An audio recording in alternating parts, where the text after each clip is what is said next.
Welcome everyone to the LISA Candidate 2020 workshop. I'm very excited to, I'm very pleased to welcome everyone. We'll probably wait for a few more seconds in case anybody else joins. A warm welcome again.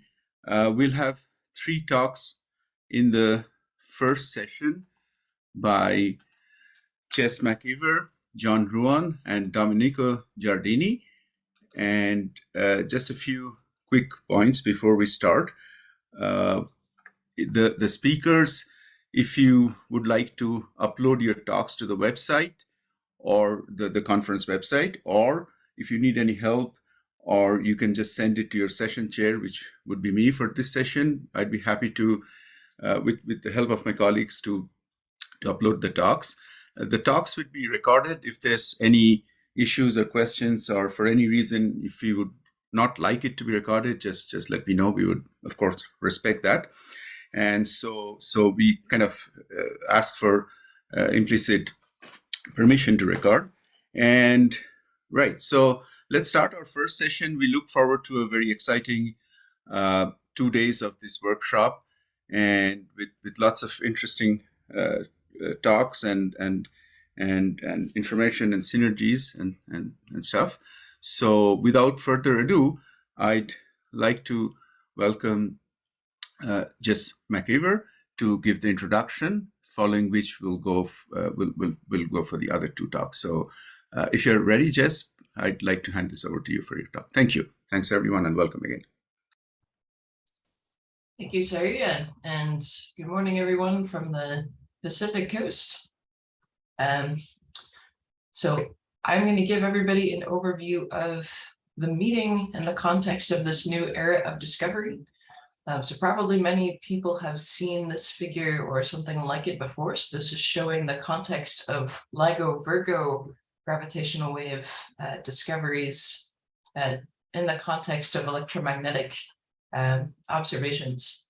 So in case you haven't seen this before, so the y-axis here is the measured mass of the objects, and the x-axis is meaningless, and the different colors show what type of object it is. So you can see, especially for binary black hole sources, which are these triple systems in blue, that gravitational waves are really unlocking this entirely new mass space. And we've even seen some really interesting new discoveries appear, starting to get into this intermediate mass black hole range between stellar remnants and supermassive black holes. So we've already learned a lot from ground-based detectors, and we expect to learn even more, especially about these lower mass sources in the stellar remnant regime. And in the context of LISA, so LISA is then going to unlock this frequency range for sources that's in between pulsar timing and these ground-based observations. So these are going to be these heavier mass systems, and then also some really interesting physics involving compact objects that are nearby or captured by supermassive black holes, including Sag A star, potentially. So if you aren't familiar with gravitational waves, so they are ripples in space-time that are predicted by general relativity. They're extremely weakly interacting, which does make them very tricky to detect, but also means that we can get usually a pretty crystal clear signature of those gravitational waves and the dynamics of the source that produced them, that's not distorted by the matter that it passes, so galaxies or dust.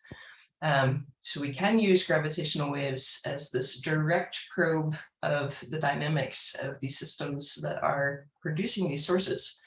And something that's really spectacular about gravitational waves is that we have a signal strength, so the amplitude of the measured signal, that scales as 1 over the distance between the observer and the source.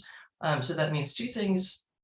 So first, it's going to give us this really incredible reach into deep space. And we're also going to see that it's because we have very, very good models for many of these sources. This is going to allow us to directly infer the distance. So we won't need to use standard candles or other metrics for a well-understood source. Gravitational waves is going to give us a direct measurement and estimate of the distance to a source. So what is the LISA mission? So here's a really brief overview to set the stage for later talks. So compared to ground-based observatories like LIGO and Virgo, so of course it will be in space. So LISA will be the Laser Interferometer Space Antenna, and that's going to allow us to build much, much longer arms. So instead of arm lengths that are on the scale of kilometers or even tens of kilometers for potential future Earth-based detectors, so LISA is going to have arms on the scale of millions of kilometers, which is going to allow us to sense those gravitational waves in this lower frequency range. So what we're going to see is that signals will be in band for months to years. So this will allow us to build up really, really high signal to noise ratios and get very precise sky localization compared to these more transient sources that LIGO and Virgo have detected so far. So nominally, so the mission proposal, which you can see linked here if you download the slides from the meeting website, as Sarah alluded to earlier. So this link is available here. I encourage you to check it out if you're interested. But the mission proposal is for a 4-year nominal mission with a potentially extended to 10 years, starting sometime in the middle of the next decade. And what might LISA see? So a whole range of very, very interesting things. So in case you're not familiar with a plot that looks like this, so this is the strain amplitude, so the gravitational wave strain produced by a source of gravitational waves. So that's on the y-axis versus frequency. And then this red line here, so this is the calculated or estimated LISA noise. And then everything you see above this red line is a potential LISA source. And some of these are going to accrue really, really high signal to noise ratios, so tens of times higher than anything we've seen with LIGO or Virgo before. And this is going to unlock some really, really interesting tests of general relativity and fundamental physics, as well as many other synergies with really interesting Canadian science that you're going to hear about today and tomorrow. So including cosmology, again, coming back to this direct measurement of distance with gravitational waves, as well as some of these systems that are going to be accreting and really interesting physics that's going on at the center of our own galaxy. So many, many white dwarf binaries, for example. And then again, we're going to see these systems that are operating really close to Sagittarius star. And you can see an example of one type of those, this extreme mass ratio in spiral that's showing us these interesting harmonics here as the supermassive black hole is swallowing the smaller object. So you're going to hear a lot more about this, starting with the next talk, with John's talk, thinking about synergies with the long range plan, and then also today and tomorrow. So I've taken this slide, again, with the emphasis that all of these really interesting sources are going to be unaffected by dust as that signal reaches LISA. I've taken this from an overview by Kelly Holly-Bockelman that was given to us in this workshop last year. This is LISA Canada 2021. She did a wonderful job emphasizing what LISA is going to unlock. So these measurements of the masses of these sources, the distances, again, to 3% or better, out to pretty high redshifts, spins, spin directions, sky localization, and eccentricity. So there's really a lot of great science that LISA is going to reveal for us. And with that in mind, I wanted to highlight that these slides, this overview of LISA, LISA science, the LISA mission, is all available online. So if you missed last year's workshop, you can find these recordings on YouTube. So we've also linked them on the LISA Canada Slack's general channel. So there's this overview by Kelly Holly-Bockelman of LISA science, this LISA detector overview by Bill Weber, as well as introductions to many different working groups and some science that's really, really interesting to a lot of Canadian physicists and astronomers. So please, I encourage you to check those out if you'd like an overview. You can also find the slides if you'd like to just read through those that are linked to the workshop website from last year. And you can grab this link right from my slides if you download that from our website. So let us know, any of the organizers, if you have any trouble with that. All right, so for this year, with this in mind, so we have different goals. So last year's was an orientation to the LISA Consortium and to the LISA mission and an overview of LISA science. So this year, building on that, we're going to focus on exploring synergies between LISA science and other Canadian priorities. So especially astronomy, astroparticle physics, and fundamental physics. So we're going to start off today learning about a potential hardware contribution. So this is a proposed contribution that Domenico will be telling us about later on in the session.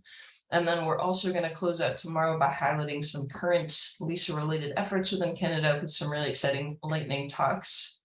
And here's an overview of the schedule. So we are here in the first session, so LISA in the Canadian context.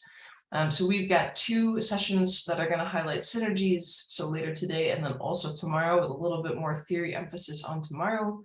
And then our lightning talks are going to be in the last session tomorrow, just to give you a sense of where the breaks are and where to expect a different rhythm. If you're not familiar with Indico, which is what we're using for our websites, so the way to see the details is to click on the session and then look for the symbol here that looks a little bit like a table of context, and that'll bring up view session details, and give that a click if you'd like to see those. Another thing you can do is click on the contribution list, which is in chronological order. That should get you where you're interested in going. And this brings us to our code of conduct. So this is the same as last year's workshop. So we're asking all participants to treat each other with respect, and that discrimination and harassment and retaliation will not be tolerated. So if you witness anything that you'd like to report, we have some contacts here among the workshop organizers. So Saria, who you've met, so that's this morning's session chair, and also Daryl Haggard, who I think is also online, or any one of the other organizers of the conference that you feel comfortable contacting. All right, so how to engage during the workshop. So we ask participants to please remain muted unless you are a speaker. I'm going to pass this on to my science cat as well here. So unless you're a speaker or you're invited to voice a question, please do remain muted. So we really strongly encourage you to join our LISA Canada Slack. So this will do a few things for us. This is going to allow us to pose these questions to speakers and offload some of our question and answer to keep us right on time. It also gives us this permanent record of questions and an opportunity to engage when we're not in the middle of a workshop.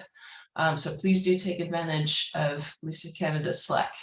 And if you have any problems, don't hesitate to reach out, give us a ping in the chat channel. So as Saria said, so these talks will be recorded. And again, if you're a speaker and you prefer that your talk not be recorded, please do just let your session chair know. That's no problem. So we are planning to post these in a similar fashion to what we did last year. So please keep an eye on your email, and then we'll also link them to the Slack channel. And if you're looking for other resources to get you oriented to the LISA Canada perspective, you can also find some LISA presentations at the recent Canadian Space Exploration Workshop. So I encourage you to check those out as well.